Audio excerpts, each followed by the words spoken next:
en Duond Onagi.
Erokamano nyakoramga yuang kamora mara mintira kotul makenda magone erokamano kuom kete mane Chuny Onagi TV ka kendo wago erokamano maduong' ahinya ka wachiwo kendo puoch gi pak ne Jehova Nyakalaga obungu Nyakalaga Nyasach polo gi piny mochwewa kendo chako miwa kinde machalo koda kamande mondo wachak warom mana e Chuny Onagi TV ka wambeko kendo kwago mbaka e chenro mar Duond Onagi mana e Chuny Onagi TV nyakoramga yuang agero ni chiwo maber kendo kwa marwa makende ni mondo sud machiegni mondo miwago mbaka e weche mabende kolo mulo japiny kone gi kone. Kapon wachwa mabende wadwago mbaka kawuono ni to chenro mag duond burano ma UDA chalo nade nyakoramga yuang to chutho tukotenore kaachiel koda Kisumu County kaachiel koda counties ma Kaluo okete mana kanyo Chuny Onagi TV kama dhi tayo chenro ni en Steve James aka Nyakwar Nyaronyo 1 kaka wonten tarik 12 chieng' tich abich dwe mar adek gana prario kod auchiel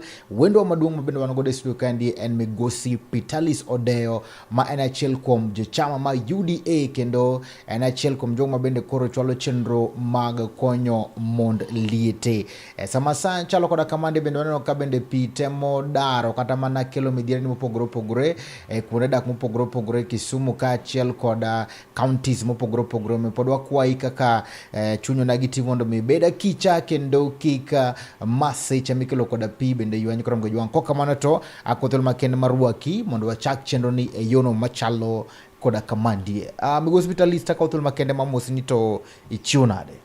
Erokamano nya Steve achiwo maber and Nyasaye orita chieng' ma kawuono yes. Wabwa mor kabisa kendo wamor mosebedo odi. Erokamano ahinya. Kwacha chaka nyiso ni to ang'o ma bende koro wachore kaka gima nyien ma bende inyalo chako ne oganda Luo kapok wadhi mbele. Samoro ntiere manyien mosakore kamoro. Wach ma apano omako ji ndalo mako matin kaka kuma wuok en mana wach pi ma displace ji gweng' ma Kisumu East especially Kolwa Central gi part of Nyalenda nyomicho monj gi pi kane aora ma Nyamasaria ne omuomo gotieno saa 7 erokamano maduong' erokamano pod wakawo thuolo makende ma dwa timo mos makende nikech wado ka bende midhiero mag pini ochapo joma ng'eny. Nitiere bende jamni molal, nitie jogo mabende owito ngimagi, nitiere jogo mabende koro utegi okethore ma nyaka gi sani. Bang'e ni koro gijote kuonde mopogore opogore ka bende sirikal temo kaka ginyalo mondo mi koro resgi, kaachiel kod jotelo mopogore opogore bende koro wuok oko mar konyogi. Kata koro Gajwang' en kwa makende ni mondo miyo oganda kata mana jotelo bende otim kar nyalo. Kwa kamano to mana kaka wachaga pile, ngero ma kawuono en ni joluo nobedo piny mogo ngero kacha mana giwacho ni otenga chamo gi uwi. Otenga chamo gi uwi. Otenga chamo gi uwi. Yani yesindo kada kutenga mako gweno. Ibai gi kidi kabisa. Otenga sama kata kone koko. To ne gweno.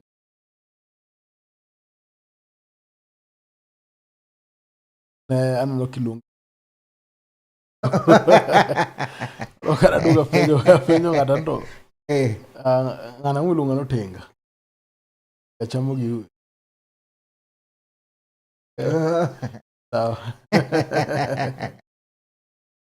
Erokamano maduong' ahinya. Kwa dhi mbele kacha bende adwa mondo inyiswa ni to gi sani mabende koro nitie koth mabende koro chando kata makelo midhiero.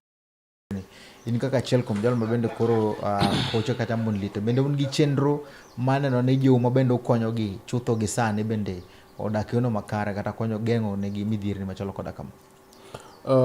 Gima timore maduong' mokwongo, daher go mos ne jogo duto temo yudo midhiero mag pi, ma pi omomo miechegi, moketho gigi, oketho udegi, koda jamni koda gwen, gik ma gintiere godo, ma pi moko pi odhigo, moko pi oketho, nyaka mwandu jomoko matimo ohala. Daher go ni mos kabisa. It was unexpected nikech that night, in fact that day it didn't rain in our area, but en koth manogo Nandi kocha, to nogo matek kabisa. To ni aora ma Nyamasari kata river Kibosni owuok ga malo kocha. Koro nobiro mang'eny kabisa momuomo, to nomuomo e samarach, nomuomo dier otieno ka jomoko nindo. I have got so many people. I received a lot of calls that night. In fact, personally I nok anindo nikech nen messages gi calls. Yani pi gicho buogo ji. Ya pi no buogo ji. Koro pi nyowa ka ok wanya nindo, nyithindo timre nade. Koro some I told them. Koth okochwe to pi opong'. Yeah. Some I told them ni mondo manyane rescue center, wanyane ka police, at least kama nyalo bede. Ka police kanyo be pi nodhie Nyamasari police station. Koro they just had to find places mane bet nigi malo matin, mane ginya spend the rest of the night. Yeah. I'm very sorry for what happened. To ipani piny mabende koro midhiero mar piny en gima bende osebedo ka kwakoga gwenge machalo koda kamano. En gima ok nyal losi kose sirikal mok titije. Gisani nyalo wacho ni midhiero mar pino kaka ncho biro ni bet ok en kaka nobiro ga chon.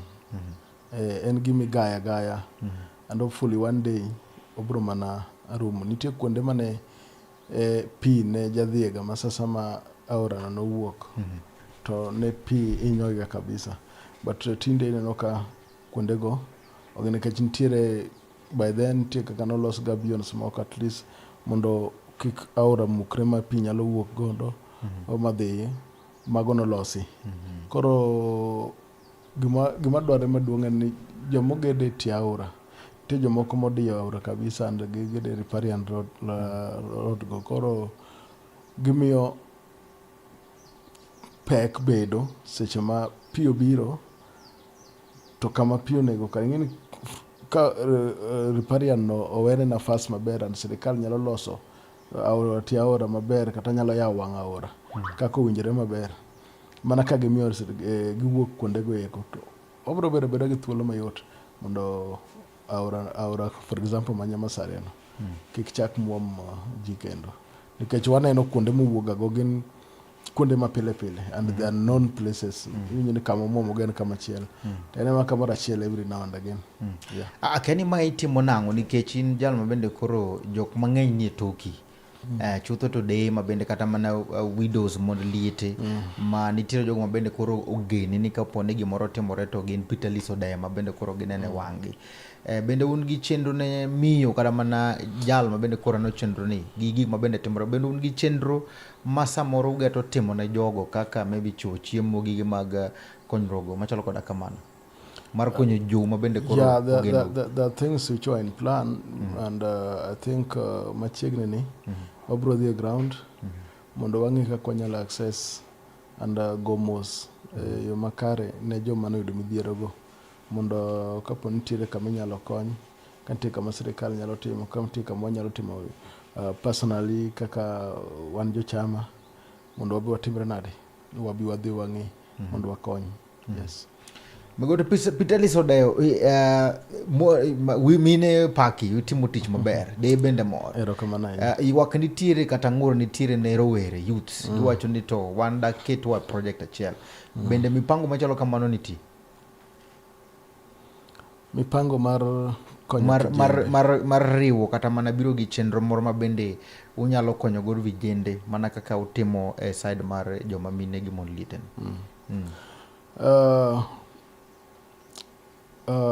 riwruok mar mond liete mar Dr. Raymond Omolo emotelo ne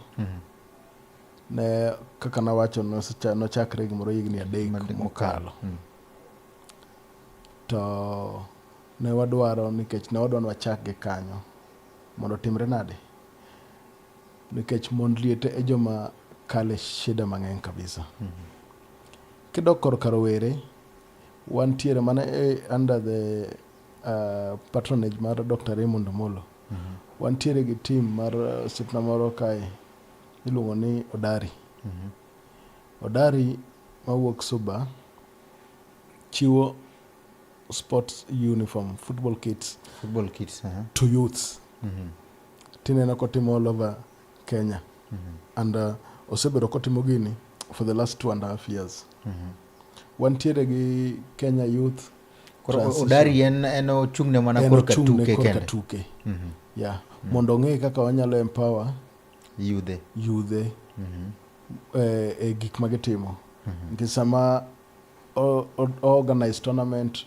o empower teams gi omiyo gi balls omiyo gi uniforms omiyo gi gik magidwaro mondo gitigo kata gine at least will also help to nurture talents go wantiere gi Kenya Youth Transition motel ne osibna biluongo ni Salmon under still Raymond Omolo patronage en osebedo kod deal mana gi youth kendo osebedo kotimo exactly the same thing we've been doing to widows osebedo kotimo ne vijende yeah koro kapar ne vijende obedo left out en mane samoro mang'eny pok obedo reached yeah ma nyalo duoko penji ang'o mari ni iwinje kendo adang' wach ni oganda file moingo kaka rowere gi moko gi other departments gi ma dak winje ground kose kuonde mapoko chopo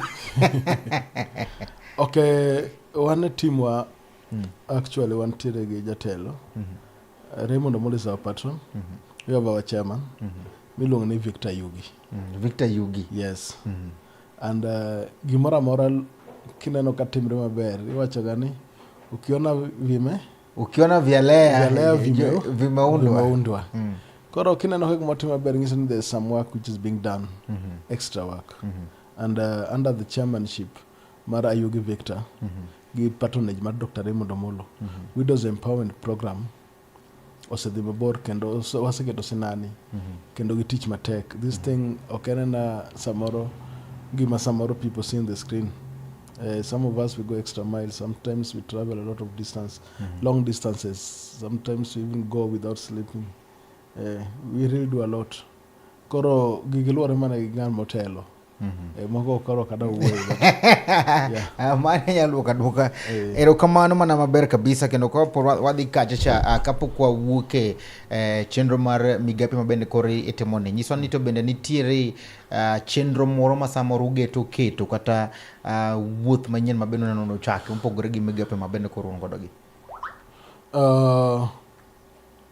Nitie gik mosebedo kwa timo.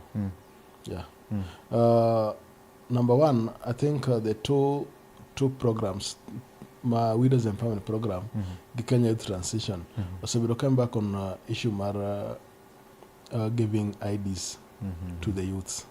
Mama no Raymond Omolo setimo kabisa.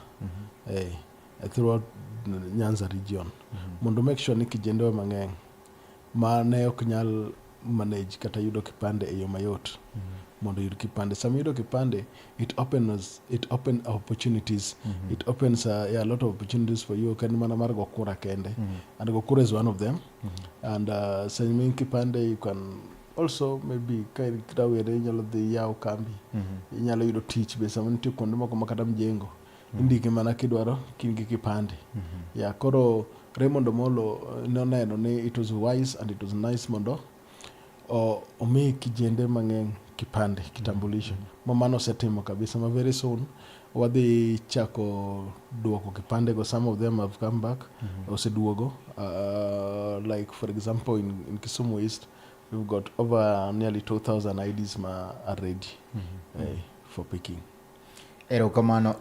Ni en umbrella ne maduong' en PS Raymond Omolo mabende tiyo kaachiel kod Ker William Ruto.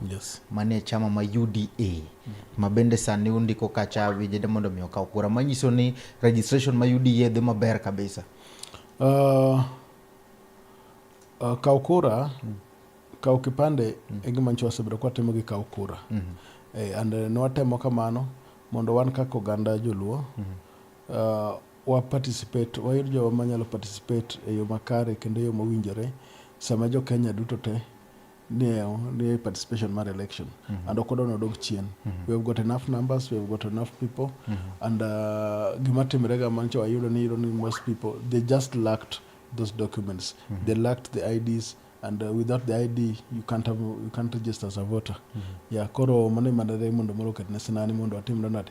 Mondo make sure no atemo mwa register vijende. Kod mine matindo be. Aero kaka ne wacho ni wuotho konde gi konde kendo ugo konde mag wakete Nyanza kandi usewuotho moromo.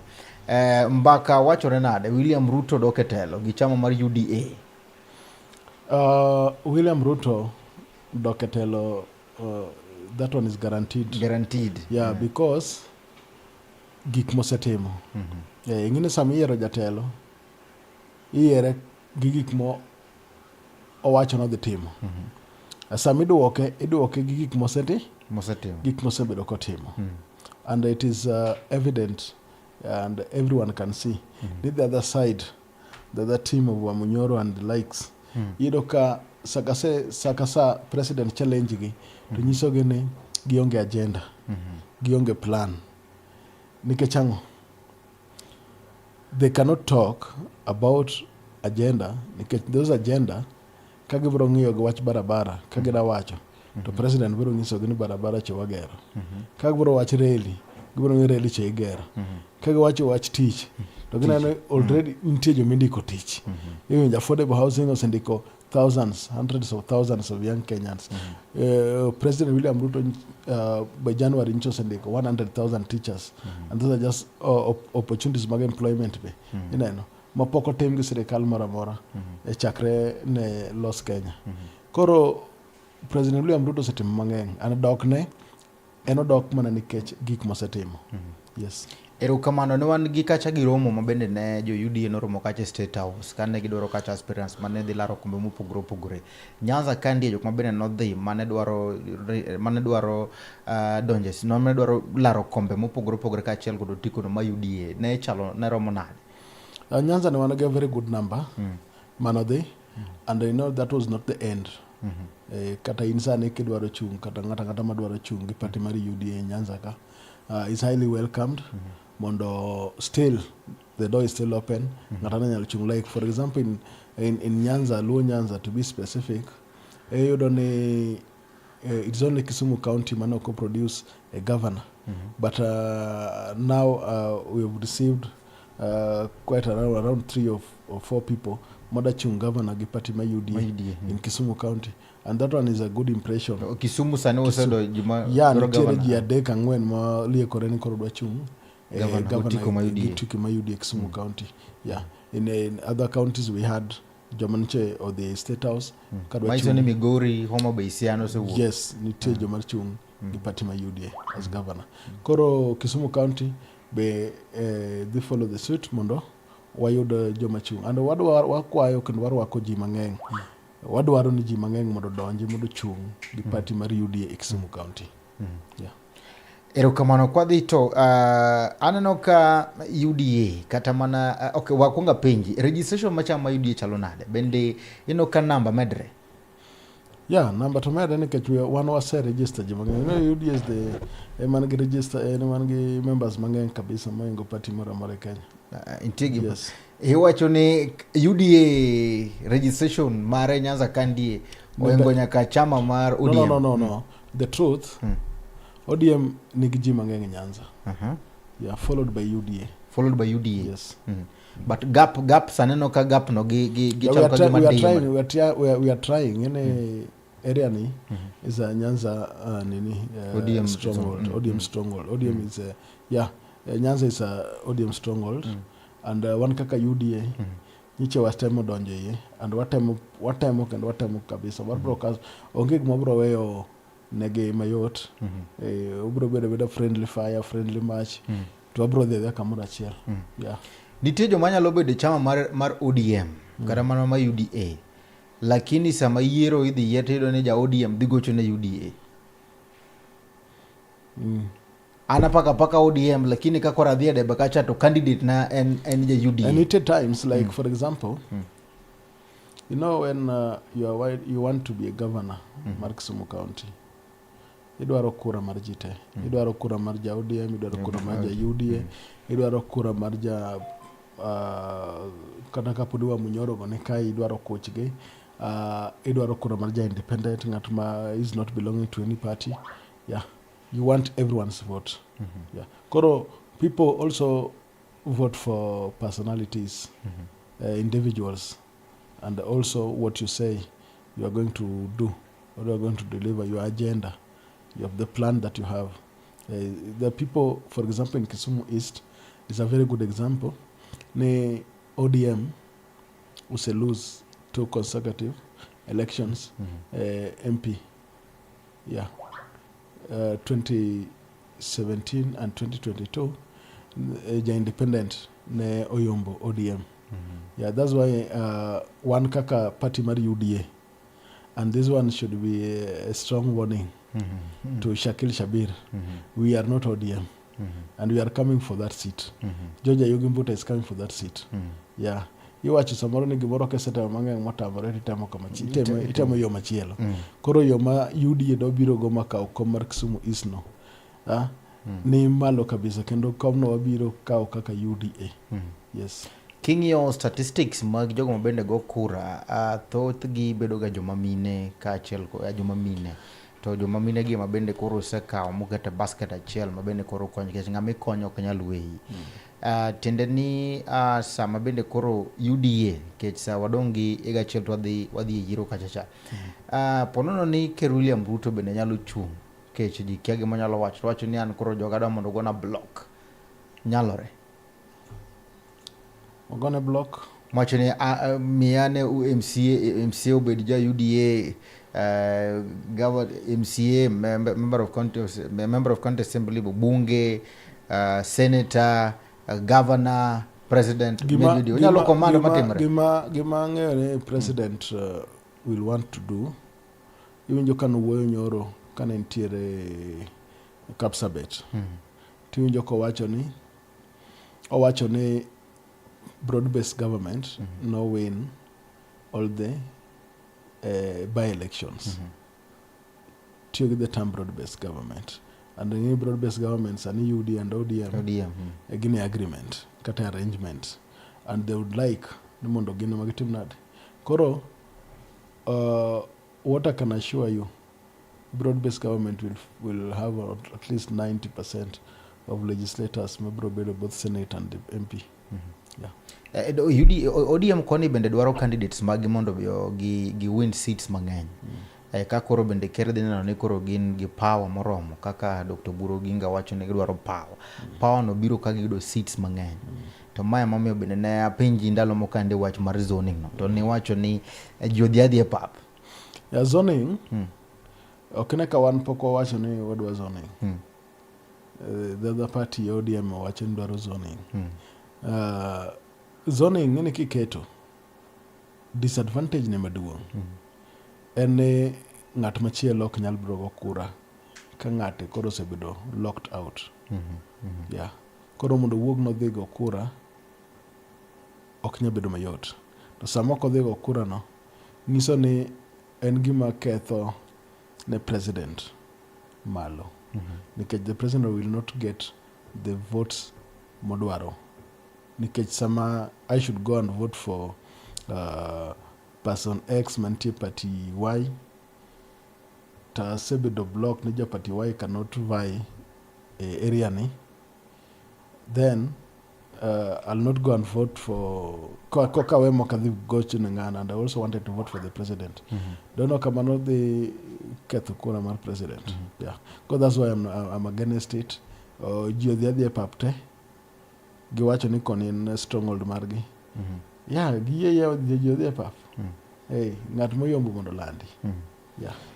To wan ko biro Kisumu East kama tin. Inno ka bende bigosi muluor aduinya bende koro chal ka gima kweth ma ODM koro wuok ka cha chwado ne piny kech nono kane giloso kacha rally maduong' ragumo kendo dhano no biro kacha mang'eny. Achiel kuom bende joge man mabedo godo kandie ne wacho ni gidwa timo matek mondo ginene migosi aduinya okawo kacha cha kweth ma ODM ka achiel kod mamoko bende dhi chung' kacha.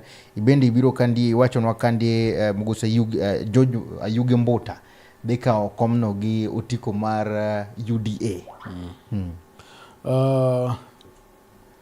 Nanyisi kae last time Aduinya chung MP Kisumu East gi party mar ODM. To gin gi jo ODM moko magilaro go koma chielno. Koro we gitiek nomination. Ka gitiek nomination magimiwa candidate achiel makoro wang'eni wadhi rakore godo ka achiel kod Shakil Shabir. Ng'eni Shakil Shabir en someone ma wang'eni nyaka dhi e debe nikech odhi gi independent. George Ayuge Mbota dhi e debe nikech ong'e ga ochung' kode e party ma UDA. Koro George Ayuge Mbota unamuyiere ka jo UDA kose ne mowuok kendo nodwaro. Osewuok pok onyo ng'at machielo mowuok. Koro ng'iso ni is our only candidate. Ma okoro wano support nikech en candidate. Yes, wa support to wa support be okarane kamano, wa support be nikech gik mosetimo. Yes. Gi agenda gi vision mantiere go ne Kisumu East. Yeah. Maonge diri ni Kisumu East dine UDA.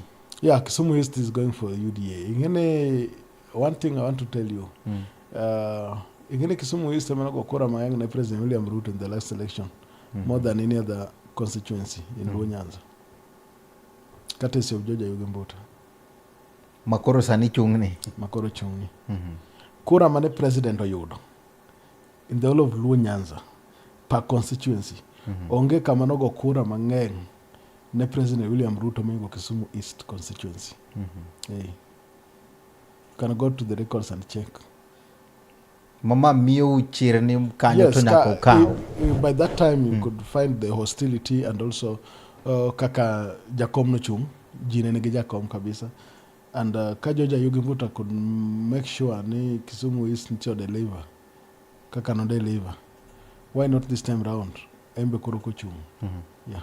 To bene nitere gik moko achiel ariyo adek ma samoro George Ayuge Mbota ne osetimo ne jo Kisumu East ma bende ginyalo kwan mana. George Ayuge Mbota osetimo gik mang'eny ne Kisumu East. Last time nanyisi kani penjo weche mag youth nitie this the boda sector. George Ayuge Mbota osegero at least two boda sheds per ward, in each and every ward in Kisumu East. Yes. Ma mosegero go ma gik makidhi kanyo, kidhi Manyata tinenogi, kidhi Kolwa Central tinenogi, kendo kondik nyaka nyingi, kidhi Kolwa East tinenogi, kidhi Nyalenda A tinenogi, kidhi Kajulu be ineno. Ok en gima iwacho awacha ni iwuoyo, en gima kidhi kacha tineno. Again, o empower nyaka vijende go. Yeah. Bende nyalo bedo pogruok mantiere ni wawach ni Kisumu East ka samoro UDA emokawo telo kata ODM emokawo telo, ber nyalo wuok kanye mwengo kamachielo? UDA kokawo telo through George Yugi Mbuta. George Mbuta is a personal friend with President William Ruto.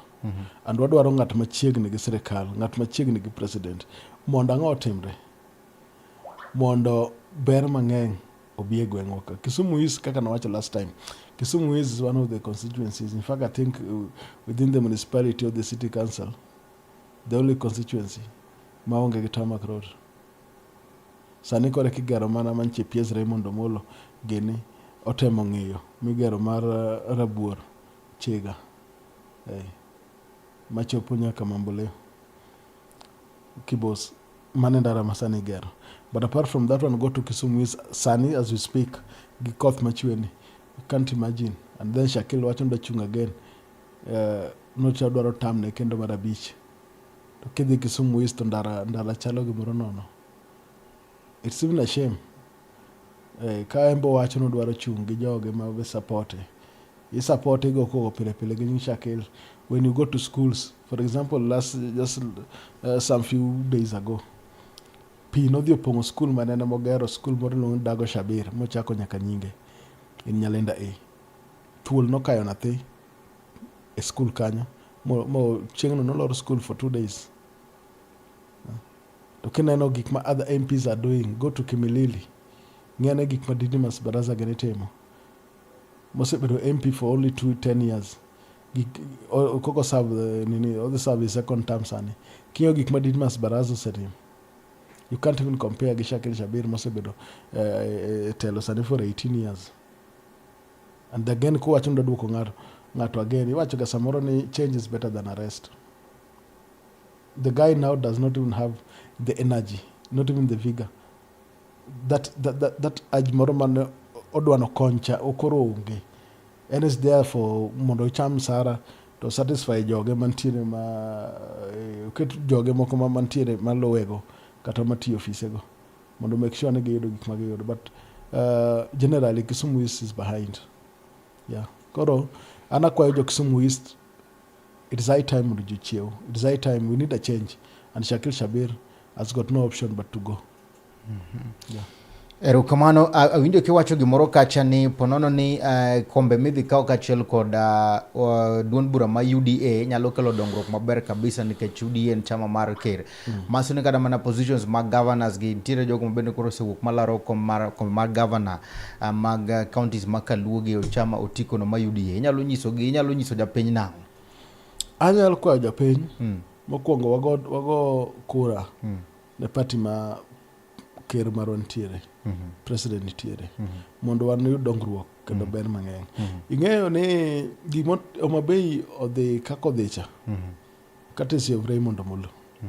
Yeah, bedo machiegni gi president omiyo gik mang'eny obiro Kaluo ka, sana Homabay.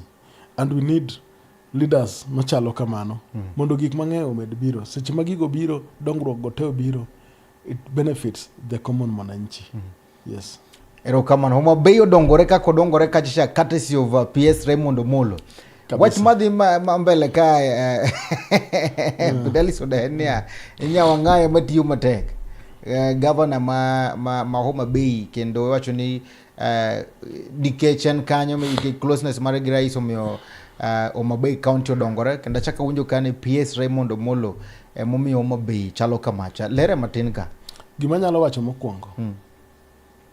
And inyalo biro kawo time to do my research. Awinji. President Kano Sayer in the year 2022.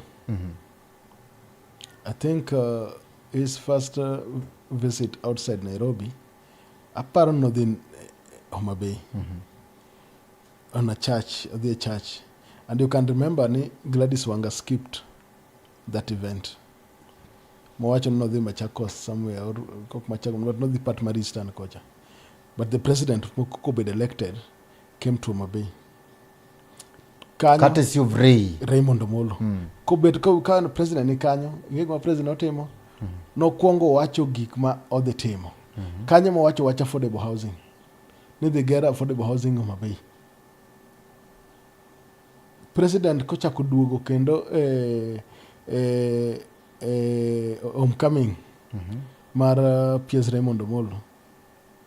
Ochako kwano nyaka gik modhi timo, wach landing sites mag rech, wach ndechni nokwano gi te, and Gladys Wanga was not there. Yeah. Koro kowacho ni Homabay otlos kamano nikech Raymond Omolo, we know what you are talking about. En mane Raymond Omolo ok go siasa. Mache ni dongruok kata mana gik ma national government timo Homabay kacha timore nikech PS Raymond Omolo. Yes. Nitie gik ma governor timo, mameke, motimo gi county. But nitie gik ma national government timo, and ma national government timo kanyo mang'eny courtesy, solely courtesy of Raymond Omolo. Yes. Nyakwara magajwang kamora mara mitire ja Homabay, akene jo Homabay benika kamora mara mutire akafutul maken maguniro kamano madonga nya medkete mane Chuny Onagi TV Adundo Jaluo kama podwa gomba kakachiel kod Peterlis Odeyo ma en achiel kuom jogo maduond burano mar UDA kachiel kod bende otayo chenro kacha mag mond liete Nyanza mangima, Kenya mangima. Koro magajwang wan kod kande kendo wagombaka e weche go motenore kachiel kod duond burano mar UDA. Wadhi break matin kata weche go mago wal kang waduogo to wadhi chako kachiel kod somo ote magi, somo pachi. Wan bende gi namba sim kacha bwadhi mi ma bende nyalo tudri kod wachiel kachiel ponono ni bende dwaro penjo gimoro kata mana mondo miyo migosi Peterlis olerni achiel ariyo deko kamano waduogo bang' sama chuok. Ma en duond Onagi.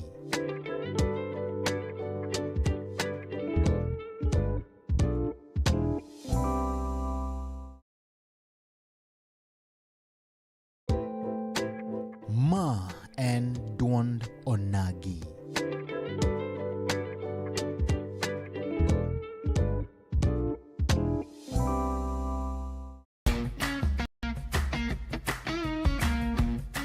Looking for furniture that speaks comfort, style, and strength? Welcome to Kolweny Furniture's Kisumu, where quality meets affordability. From elegant sofas to strong beds, stylish tables to modern cabinets, we've got the best furniture to turn your house into a home. Enjoy great prices, long-lasting durability, and reliable delivery services right to your doorstep. Why settle for less when you can have the best? Visit Kolweny Furniture's Kisumu today. Call us now on 0716-520-294. Kolweny Furniture's Kisumu. Built to last, price to please.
Machiegni kendo nyakoram gajwang chenro mar Chuny Onagi TV Duond Onagi nyakoram gajwang mabende wagoye mbaka kande achiel kachiel koda migosi Peterlis Odeyo kendo wagoye mbaka weche motenore kachiel koda chamano ma UDA migepe mabende gisetimo kachiel kod dongruok mabende party mar Ker William Ruto osebedo ka kelo piny mar Luo kanyo koram gajwang meda ka thuolo makende mondo mesom kacha ote kata mana rwako jogo mabende osedonje e chenro achiel kachiel. Ngani to japiny wacho nang kanyo koram gajwang nikech ma en Duond Onagi wago mbaka kendo wapimo wach kaka dhenyo koram gajwang dak achiel wang'eni to bende wan gi ote kandie mag janeno mar Chuny Onagi TV ang'eni to wachore nang'o ka wan gi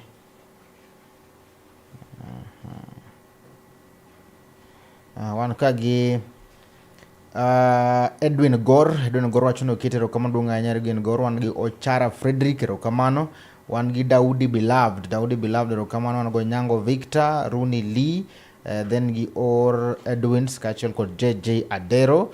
Inyalo orno kacha oteni e Chuny Onagi TV page kanyo koram gajwang, Chuny Onagi TV Facebook page, Chuny Onagi TV TikTok, Chuny Onagi TV bende YouTube wakacha koram gajwang. Kwa kamano to med kete mana Chuny Onagi TV kapod wamedo kacha go mbaka maber kabisa. Lero na kacha gima bende samoro japiny ne ok ong'eyo ni chenro mabende osebedo ka timore kacha e gwenge mag Homa Bay timore nikech Raymond Omolo. Yeah. Gik Homa Bay ma osetim gi national government is because of Raymond Omolo. Yeah. And anyalo mana kwayo oganda wa gi jotelo makaluo. It is high time mondo we use the office mar PS Interior e yo maber mondo wamed yudo konyruok mang'eny kod dongruok kaka oganda joluo. Ing'ene PS Raymond Omolo bedo in most of the meetings mang'eny ma president bedo gi jotelo mamoko and giwaneno gik ma jotelo mamoko kwayo, gik ma gidwa notimnegi. Tino ka President Raymond Omolo mostly ne okere modhi ga totim nade overseega giwego. Koro seche ma ido koduogo kaluo ko ento nyalo kwalo nwa siri. Joka nano romo gi ker ko giwacho kama to wambe kwani wambe wathini nade wadhi warad gi ker mondo watim nade. And he has been doing that nikech we can remember president norado gi jotelo ma Migori, president norado gi jotelo ma Kisumu. And if I want to talk about ma Kisumu, chieng' mana team ma Kisumu, leadership ma Kisumu no the State House Nairobi, the president orado kodgi kanyo ma president owacho no dhi gero stadium, Moi Stadium. Ang'ar sani timore Moi Stadium Gere as we speak. Jomoko to biro wacho ni ng'ano riambo, even forgetting gik makata gin ka giwuotho to gineno. Sani Moi Stadium oselor te is under construction. And that one is through the meeting mano timre nade mane president orado gi team from Kisumu. Koro we need more of these moloyo theatrics moko ma samoro gitemo keto mok donji. We need to use the office mar PS Raymond Omolo e yo makare kendo yo mowinjore mondo jothurwa yud dongruok. Wana mara pinje ma dongruok ma bende samoro Raymond Omolo osebedo ka kelo Homa Bay kacha nyalo bedo nikech tudruok mare bende gi governor ma Homa Bay.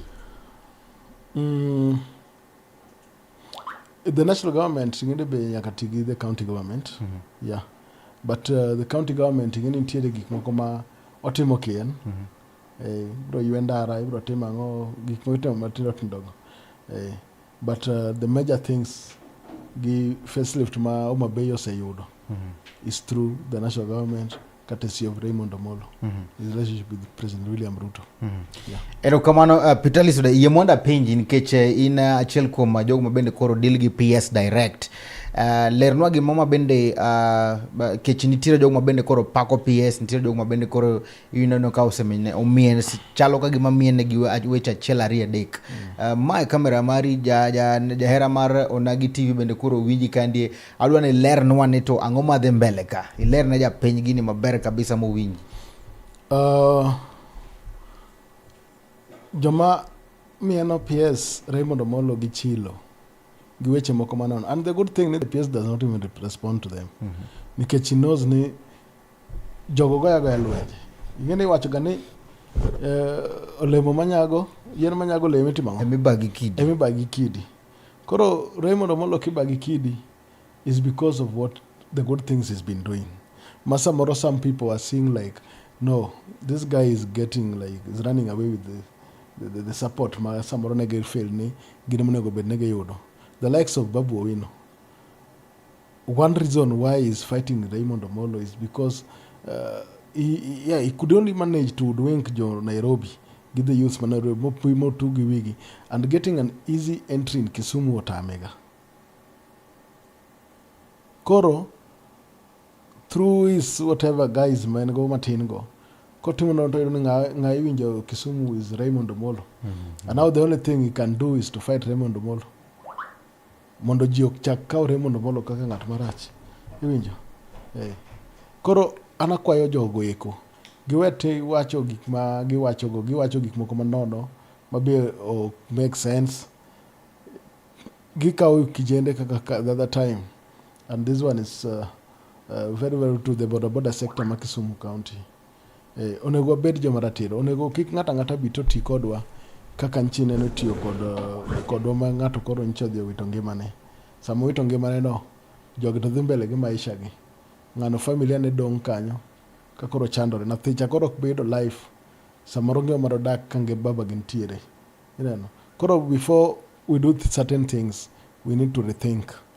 Kik leaders moko bia ti kodwa ka ni wo kwa dhi kama dhi Kakamega ka uru joma kama oting pala oting ang'o gene. We are not siasa na lomba. Siasa en sero.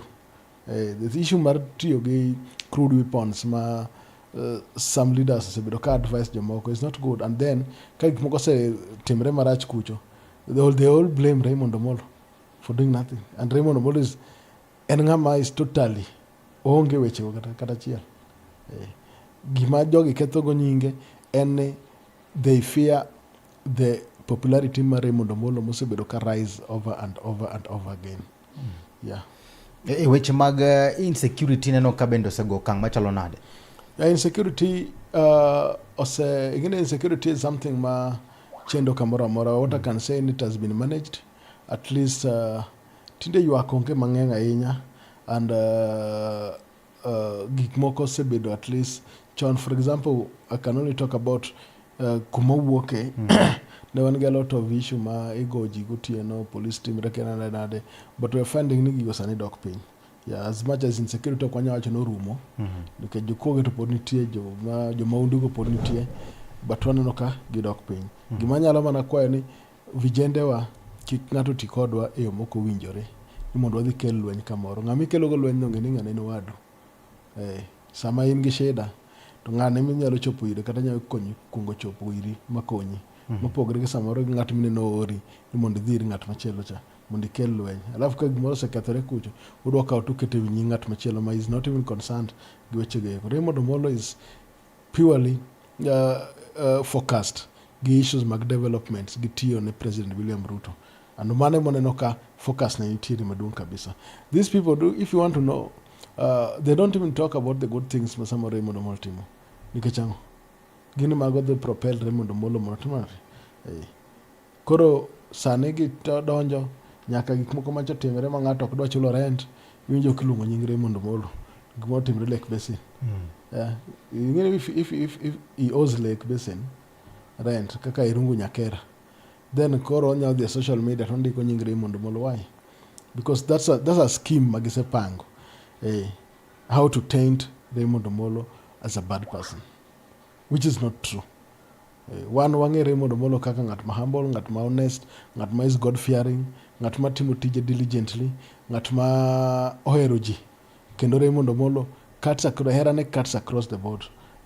Osekonyo yudhe mang'eny Kisumu kae kata Luo Nyanza, osekonyo mine mang'eny Nyanza kate nyaka all over parts of Kenya. Osechulo school fees ne nyithindo bura, and he does that every time ki our school. Raymond Omolo pays school fees ne nyithindo mang'eny kabisa. Koro jogo ging'ene gi Raymond Omolo ni en natural, koro en era ma koro ji era nikech gik motimo.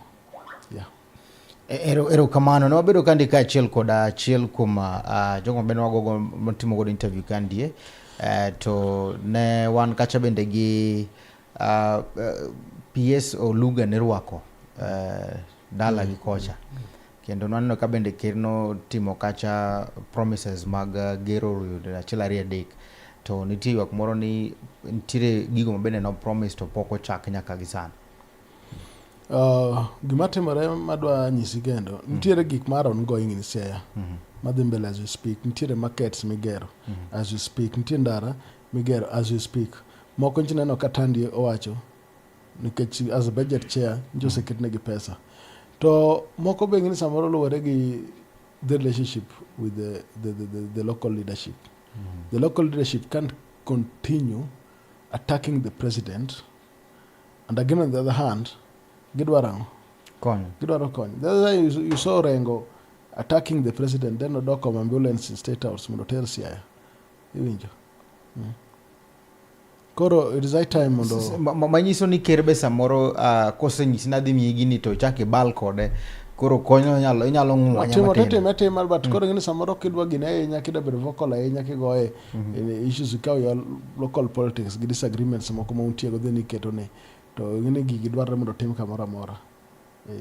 And the president ngama poko bagua any region in terms of development. Yesterday you saw Dr. Raymond Omolo nitie Wajir, and samane no Wajir ineno ke yawango odhi ng'iyo project madhi mbele kucho. One of them en wach Madaraka mabro timre June, wach stadium migero Wajir stadium. And gima otimo kamano, ng'eni President William Ruto for the first time the northeastern part of Kenya they host a national holiday for the first time in the history of this country, and that one shows you the President William Ruto okbagwa ngata. Okauni we are all Kenyans, and actually we are all Kenyans, and it treats all Kenyans the same. Ng'ani ka wan kandi gi otemo ko kandi achiel ariyo adek mondo mi wawinja ni to japiny wacho nang'o kandi nyakoro mgejwang', mondo mi wawinja ne pach japiny kamoro amora mantiere kanyo. Pod wan kande ka achiel kod migosi Peterlis Odeyo mabende wagodo mbaka kande achiel kachiel ewi ber mabende koro waneno mabende sirikal kelo kacha kachiel kod chama no mar UDA. An ka gi lal kendo aniko watu penja ni penyna jatelo ni to chama mar ODM dwaro kacha kom mar deputy president. Chama mar UDA, chama mar ODM dwaro kacha kom mar deputy president, mano higa gana 2027. Un kaka chama UDA unyalo yie ni mondo miyo jalup ker owuok e chama moro mpogore gi UDA? Currently deputy president mar Kenya en ja UDA, and doaher mondo washikilia kanyo. ODM ne gidwaro kendo is one of the their top agendas ma iketo magibro dhige negotiation wach deputy president as a request magibro mondo deputy president omi ODM. Nitiere jolony mabro bedo e mesa no ero, but an gi pacha abro wacho ni deber ka samoro biro komo oganda Joluo. Koro ka pono chuno nyako bi oganda Joluo to miere Raymond Omolo. Ore inya miere Raymond Omolo. Ka pono chuno nyako bi oganda Joluo to miere Raymond Omolo. Deputy president. En mo bedo president 2032. Wach gino wacha ne gima wacho gimoro ka 2032 luoro sebedo ni bang' tho Raila kacha Uganda lu kata jomoko neno ni koro chal ka gima bende koro lek mar Jaluo mar bede telo no chal ka gima onge. To ibenda winjo ka en ng'at mokongo wacho ni kara Uganda Luo nigi geno mbele kacha 2032. Geno nitiere maduong' kabisa nikech President William Ruto nicho wacho gi dhoge ni achiel kuom joma nomiyo luor kendo hero kendo trust kendo mosetiyo maber en Raymond Omolo. To Raymond Omolo gi hera ma president omieno gi tich mabe waneno kako jatich malong'o moko bagwa ng'ata. Kochuno ni deputy president nyaka kel Kaluo to omi Raymond Omolo. Kosemi Raymond Omolo deputy president to 2032 obed president mar Kenya. Yeah. Mano gima dhi tim, mano gima nyalo timore. Mano can work out. Nikech Raymond Omolo sani ere ng'ama era across the board. Ere jatelo ma sani nigi support e Luo Nyanza maingo Raymond Omolo. Jomodong' ng'ato kata nigo mai county ne. To jotendwa makaluo gi ka nikech jotendwa makaluo kaka bende gidhi mbele bende no ka bende gin gi hera kuom pieces mbonwol koro nitie jogo bende korogo gi nikech power struggle. Nitiere joma nitie joma se show love to the PS and nitie winjo kata ka CS Wandai nyiso president chieng' manche oluongo PSS and kiwinjo koluongo nying PS Raymond Omolo to papo wuo tiwinjo kowacho nyiso president ni huyu Raymond Omolo anafanya kazi mingi mzuri sana hapa chini. Nyiso ni gineno gik ma Raymond Omolo timo and they do appreciate and they thank the president for appointing him in that office. Nikech osebedo gi matunda mang'eny mwayudo kanye e piny kaendi. And with that nitie joma be goye for power struggle nikech nitie joma be nigi ambition go. Kineno jomoko go Raymond Omolo. Yes, ng'ato be nitie maneno ni Raymond Omolo samoro gi nyabedo the same age group or age set. Anoneno ka samoro nitie gimodwaro malo kucho to wave ma Raymond Omolo biro gi popularity ni ono ka nyalo chape kucho. That's why gigoye gi imiene gi chilo moko manono moko winjore. Nikech ng'ato be neno mbele kucho nodwaro gimoro. The only person moneno is a threat. Jogi neno mbele kacha. Nitie jomoko maneno be dwa bedo president 2032. And gineno ng'at ma sani gineno as a threat manyalo mono gi controlling the Luo people. And PS. Raymond Omolo. Because it's loved across the board. Onge county maji kia Raymond Omolo. Onge county maji yokohero Raymond Omolo. And again, a president, and is a man president. The president can decide, okay, deputy president 2032, and still go and win the election. Co-president win the election to ace the deputy president, the president where the same tactic. Man, president to Tiogocha, Raymond Omolo be the president. Hey. And Mano. Raymond Omolo is the first person. I'm saying this. Raymond Omolo is the first person. Madikelo, Telo, Mar president, Ikaluo. You can take it to the bank. Yeah. Mae gimudwaro kosembe ngilek no. Nitire gombo mar jo party. Wan kaka jo piny. Wan kaka jo piny. Wan kaka jo ma nitiere waneno gik ma timo. Is the right person, the perfect person to replace President William Ruto after 2032. To ebo se lieko nu lekni ebo se wacho ni ambe magi maya madwaro. Sane otiyo under President William Ruto kochako wacho no dwaro bedo president to nyalo kelo issues. Gisani okodwar eno support President William Ruto up to 2032. Koro 2032 kadhi mbele we have Raymond Omolo as the president of Kenya. Yeah. Campaigns maguma UDA e Nyanza mzima ungi chenro machalo nade? Gisani poko yao campaigns. Nchino ka kata weche mag registration mag IBC nchi chako dwok piny kendo. Wan gi mikakati kendo mpango. Number 1, wadwa make sure nearly 100% voter turnout mar president e piny kaluo kaendi. Wabro wuotho dhot ka dhot, dhoudi madongo dhoudi matindo. Wabro wuotho kuom mine gi kijende, wabro wuotho kuom jodongo, wabro wuotho e kanisni, wabro wuotho kamoro amora e chichni, e dho nam, kamoro amora e skunde, mondo wa make sure ni President William Ruto odok e telo e tieng' mar ariyo. Yeah. Kaka UDA, William Ruto is our party leader and we are going to support him with everything, our energy and our time. Wabro time wala support and to make sure ni Luo Nyanza we don't stay behind. The only way mwanyalo yudogi mwadwaro to mondo president Luo timno eni kako ganda joluo wamiye support mowinjore malongo kendo maber kabisa. Nikech nitiere gik moko kaka tarik 20 dweni. Only few days to president is coming back here just here and also here in Kisumu East. Other timango other commission watch SGR. And you know, ni SGR ni is something manonego bedno stream nade. nosechopo ga koni. The person ma ywakne goons noketho tende is on record ka nowacho ni SGR ok onego chop Malaba, ok onego dhi Kisumu,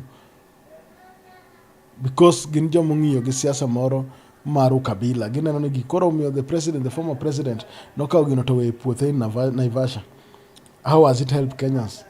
Wang'eyo maber ni SGR kodhi mochopo Kisumu ka, my president is coming on 20th this month mondo commissione mondo chak los SGR. Kochopo ka wang'eyo the benefits modhi kelo, the economical benefits modhi kelo. Wang'eyo ni nitiere ohala mang'eny madhi medore. Wang'eyo ni nitiere owetewa makandara norumo gi nyimenewa ganyuolnewa madhi konyore nikech ndara mar Nakuru Nairobi cha, ndara mar Nairobi we as Luos wase lose ji mang'eny e ndara no ero through accidents. Iwinjo makidhi e gweng' ka gweng' tek mondo id gweng' mapok owito ga ng'at gimoro e ndara no ero. Koro seche ma SGR obiro, one, obro reduce the accidents nikech ji mang'eny koro bro travel through the SGR. Seche motiek ndara mar Mau Summit, aneno ka be nosechak tim feasibility studies ni mondo gini ochop nyaka kanye, nyaka Kisumu kodhi nyaka Busia. Ndara no be koselosi the highway, it is going to benefit us the Luos. Nikech samoger ndara no ero wayudo dongruok, traveling bedo mayot. Joma timo ohala, SGR is going to take 3 hours to Nairobi, and some of the Nairobi 3 hours. Kore weather long hours, moro mi ka 8 to 10 hours cha kidhi Nairobi. Koro wan wakwayo gi dongruok ainago e gik madwaro. To mago gin gik madongo piny. To wadwaro mondo Kisumu, Nyanza, Kenya as a whole odongre kwa chomo Singapore ma president wacho. Erokamano. Wacho gimoro kae, wacho ni Jaluo bende samoro jasik Jaluo wadgi. Mfano migolo mar Rafael to mabende koro tende no monjni. Wacho ni mondo mi okik SGR chop koni. Not Rafael Tojo. Nitie ng'at milong ni Nyakera. Nyakera former PS ma transport. Kendo wacho monde ko nyaka Twitter handle ne ni he advised the then president mondo kikel SGR kik chop kanye, kik chop Kisumu. Meanwhile en go tel Kisumu to odwani ji otimne nade gini kik chop koni, odwani ji otende no mondo odhi maber.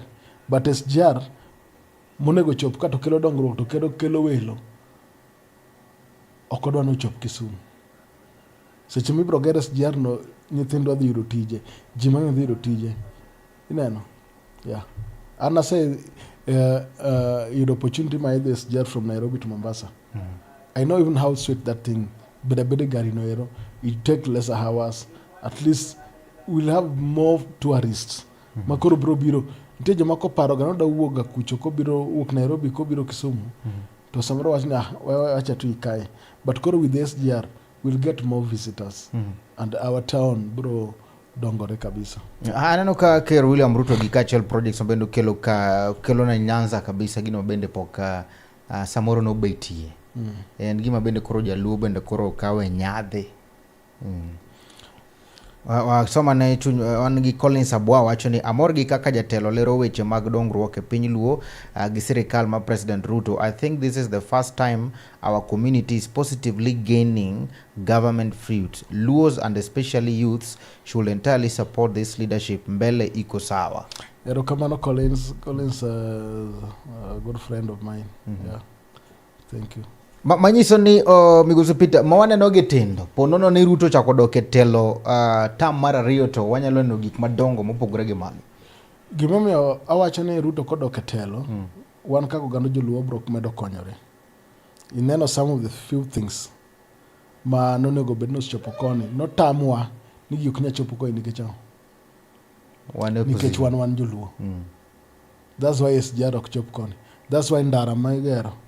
Kineno all the highways mogar mabecho kabisa. If you go to countries like Murang'a and Nyeri, you might think those counties are in another country. Yeah. Then kidogo on the other side of Western Kenya.